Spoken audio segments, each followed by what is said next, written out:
This is Rafa. Last ভিডিওতে আমি বলেছিলাম সাবমিশনের কাজ আমি ২ দিনে শেষ করব। কিন্তু আমি তা পারিনি। তবে এই কাজ শেষ করতে গিয়ে আমি জীবনের ১ম তোলার সাথে এত যুদ্ধ করেছি। কখনো হাত কেটে যাওয়া বা হাতের সাথে তোলা বাজেভাবে আটকে যাওয়া। যেহেতু আমি মিক্স মিডিয়াতে কাজ করব, আমার বেশিরভাগ জিনিসই ইউজ করা হয়েছে কাগজ আর তোলা।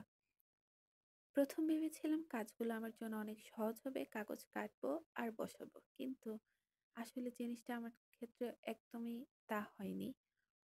কাগজগুলো আঠা দিয়ে লাগাতে আমার ৩ দিন সময় লেগেছে এবং যেহেতু আমি মিক্সড মিডিয়া একদম নতুন, আমার ডিটেইলস ভিডিও করা হয়নি।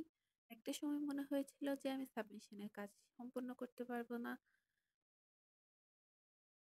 এটা হচ্ছে সাবমিশনের আগের দিন ওয়েদার এত সুন্দর ছিল, যার জন্য আমি আলসেমি করে সারাদিন কোনো কাজ করিনি।